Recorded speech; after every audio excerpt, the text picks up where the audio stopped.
అన్న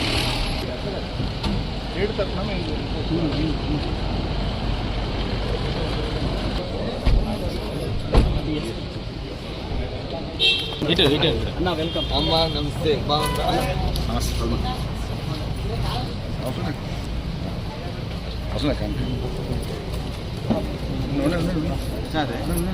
మీరు ఇంపార్టెంట్ కదా,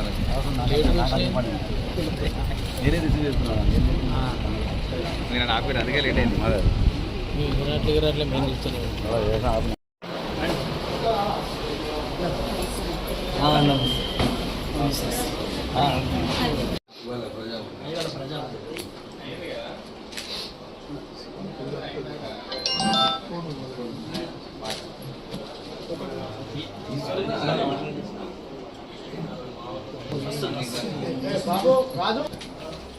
లోపల రాయ్ లోపల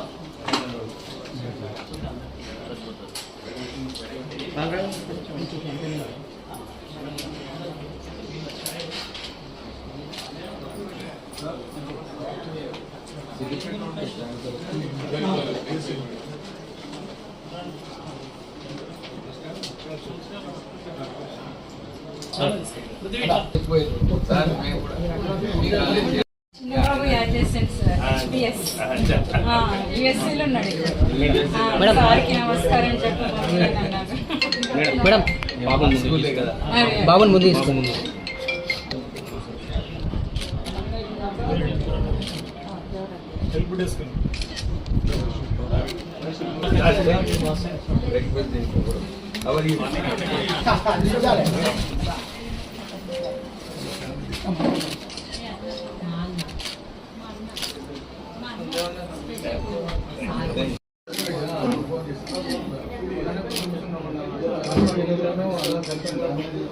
వీళ్ళంతా టీం అంతా నాన్న దగ్గర తీసుకొస్తారు.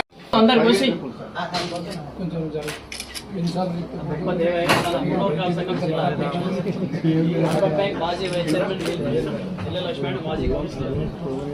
చంద్రకళ గారు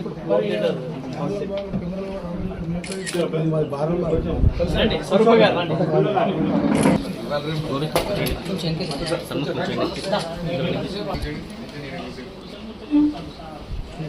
వనిత కామని ముందు లక్ష్మణ్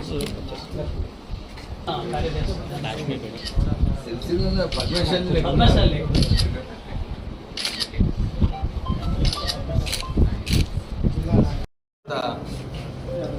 కేసీఆర్ గారు బయటికి రావడం జరిగింది.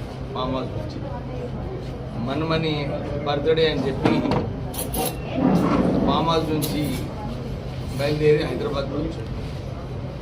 మా ముఖ్యమంత్రి రేవంత్ రెడ్డి గారు చాలాసార్లు కేసీఆర్ గారిని కోరినారు. కాళేశ్వరంలో ఈ బ్యారేజెస్ కుంటుకోవడము, రైతుల సమస్య, ఇవన్నీ సమస్యలపైన మీరు వచ్చి మాట్లాడాలి, చర్చిస్తాము, మనం ఏదో ఒకటి ప్రజలకు మేలయ్యేలాగా నిర్ణయాలు తీసుకుందామంటే ప్రజల సమస్యల పైన అయితే కేసీఆర్ గారు రాలేదు. మేము ఇదే కోరుతున్నాము, మీరు ప్రజల సమస్య ఏదైతే ఉన్నదో దానిపైన రావాలి. అపోజిషన్ లీడర్గా 2.5 సంవత్సరాలు ప్రజల గురించి మాట్లాడలేదు. మీరు ప్రజల గురించి ఏదైతే ప్రజలకు మేలు చేయాలో దాని గురించి మాట్లాడితే బాగుంటుందని చెప్పి కేసీఆర్ గారికి ఓ సూచన. తర్వాత నిన్న మొన్న కేటీఆర్ గారు, హరీష్ గారు వాళ్ళిద్దరు కూడా కాళేశ్వరంలో నీళ్లు పోతున్నాయి, పంపు చేయమని చెప్పి వాళ్ళేమో కోరుతున్నారు. నేను ఒక ప్రశ్న వారికి, వారు డిజిటల్గా కూడా చూపిస్తున్నారు, రోజు 1,00,000 క్యూసెక్స్లు పోతున్నాయి అని చెప్పి వారు ప్రజెంటేషన్ ఇవ్వడం జరిగింది. నిజంగానే ఆ వాటర్ అట్లా పోతే పంపు చేయగలిగితే మరి బ్యారేజెస్ ఎందుకు కట్టినారు? బ్యారేజెస్ కట్టేది అవసరమే లేకుండే. 1,00,000 కోట్ల రూపాయలు వృధాయం. వారు ఇంజనీర్లు గారు, కేసీఆర్ గారు కూడా ఇంజనీర్ కాదు, కానీ వారు ఇంజనీర్ లెక్క రాత్రిపూట నేనే 77,000 పుస్తకాలు చదివి నేనే కాళేశ్వరంని డిజైన్ చేసి ఈ కుంకిపోవడం అంటే 1,00,000 కోట్ల రూపాయలు ఖర్చు పెట్టి బ్యారేజెస్ కుంకిపోవడం అంటే నిజంగా ప్రజల సొమ్ము ఎంత దుర్వినియోగమైందో మనకు అర్థమవుతుంది. సెంట్రల్ గవర్నమెంట్ అండర్టేకింగ్ ఈ బ్యారేజెస్లో మీరు మళ్ళా నీళ్లు నిలిపివేస్తే ఈ బ్యారేజెసే కూలిపోతాయి, ప్రజలకు చాలా ఇబ్బంది వస్తుందని చెప్పి వాళ్ళకు రిపోర్ట్ ఇవ్వడం జరిగింది. నేను ఇదే కోరుతున్నాను, నిజంగా దీనికి పంపు చేసే అవసరం ఉంటే మీరు పోయి ఢిల్లీలో పోయి కూర్చొని సెంట్రల్ గవర్నమెంట్ అండర్టేకింగ్ నుంచి పర్మిషన్ తీసుకురండి. కానీ కేవలము ప్రజలకు తప్పుదో దారిలో పోయేటట్టు ఈ మాట మాట్లాడితే ఈ కల్వకుంట్ల కుటుంబంలో ఏమవుతుందంటే కేటీఆర్ ఒక రోజు ముందు పోతే హరీష్ రావు మళ్ళా కాంపిటీషన్లో ఆయన పోవాలి. అంటే వీళ్ళిద్దరి మధ్యలో టీఆర్ఎస్ పార్టీని ఎవరు కంట్రోల్ చేయాలని చెప్పి కేవలం వాళ్ళ స్వార్థం కోసము ఏదో ఒక పబ్లిక్ ప్రశ్న అని చెప్పి ప్రెస్కి పోవడము, వాళ్ళిద్దరూ ఎట్లా హైలైట్ చేసి పార్టీని ఎట్లా కంట్రోల్ చేయడం అని చెప్పి వారు ఆలోచిస్తున్నారు.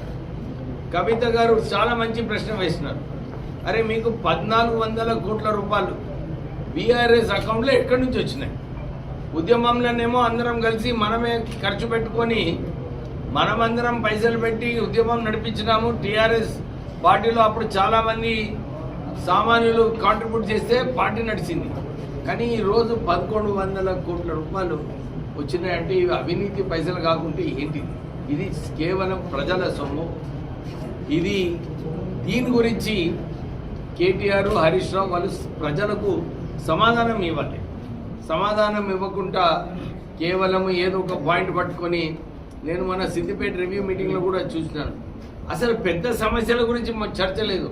అరే క్లాస్ రూమ్లో చాక్ పీస్ లేదు, ఇవన్నీ ప్రశ్నలు వేస్తున్నారు. నేను అప్పుడు చెప్పిన, అరే మీరు రాష్ట్రానికి 43,000 కోట్ల రూపాయలు అప్పు చేసినారు, మీరు మీ బకాయిలే మీరు అసెంబ్లీలోనేమో 3 లక్షల కోట్ల అప్పు అన్నారు, మొత్తము వైట్ పేపర్ తీసినప్పుడేమో 8 లక్షల కోట్ల అప్పు.